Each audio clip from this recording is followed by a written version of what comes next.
I have a secret. I can charm, I can manipulate, but I can't feel the way you do. Blend in. I smile, I laugh, I know what you want to hear, but inside, nothing. This is the mind of a psychopath, a person who walks among us, who can lie, manipulate, and charm without feeling guilt or remorse.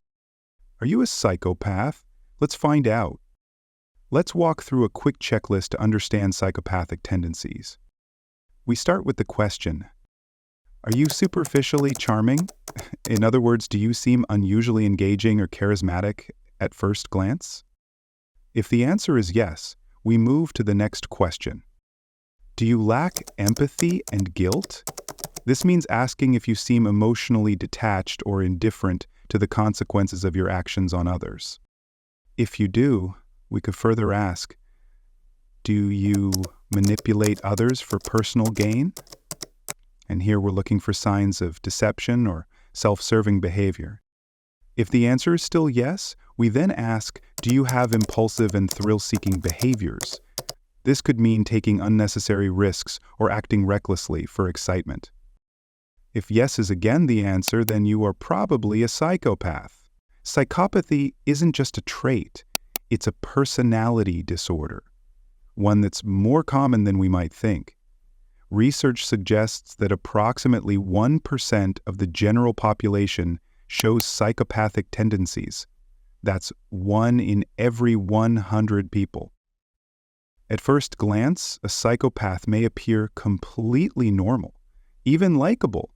They're often charming, confident, and even captivating.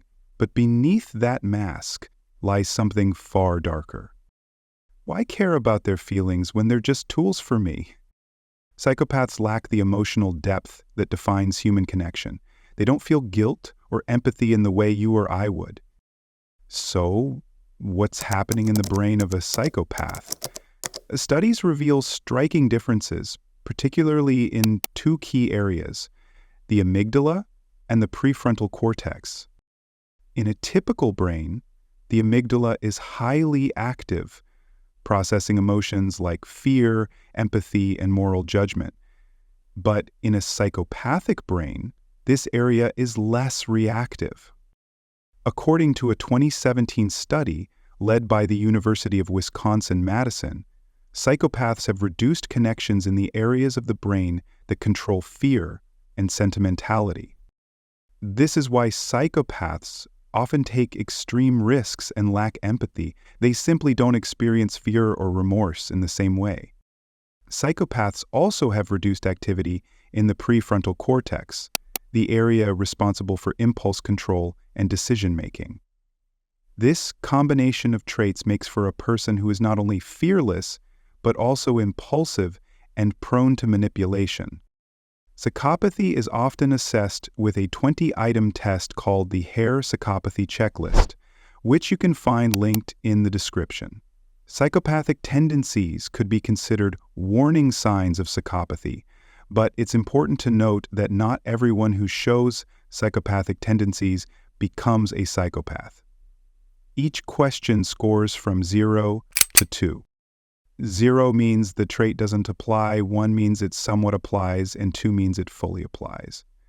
To be considered a clinical psychopath, a score of 30 or more is needed.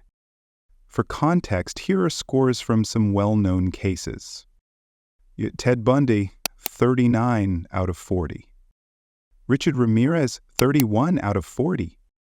Brian David Mitchell, 34 out of 40. Let's take a look at one of history's most notorious psychopaths, Ted Bundy. Intelligent, charming, and terrifyingly deceptive, Bundy used his charisma to lure countless victims, all while hiding a brutal and violent nature. Bundy feigned injury to gain sympathy, asking young women for help. Those who fell for his charm never suspected the monster hiding behind that friendly smile. Psychopaths like Bundy can charm their way into people's lives, but when the mask drops, we see their true nature. The question of nature versus nurture has fascinated psychologists for decades. Are psychopaths born, or are they made? Research suggests that psychopathy has a genetic component. Traits like impulsivity and lack of empathy can be passed down through families, but trauma and environmental factors also play a role, particularly in childhood. What makes psychopathy so mysterious is that it doesn't follow a strict rule. Some psychopaths come from nurturing homes, while others from traumatic backgrounds never develop psychopathic traits. Not all psychopaths turn to violence. Many, in fact, are what we call successful psychopaths. These individuals use their traits, charm, fearlessness, and lack of empathy to thrive in competitive environments, from boardrooms to political arenas. In fields that reward ambition and ruthlessness, some psychopaths rise to the top. Known as corporate or successful psychopaths, they're skilled in navigating power dynamics and social manipulation. While not every successful leader is a psychopath, experts believe psychopathy may be overrepresented in high-stakes fields. For them, personal relationships take a backseat to power and control. Living with a psychopath can feel like stepping into a nightmare. Victims often describe a cycle of charm, manipulation, and emotional abuse that can take years to recover from.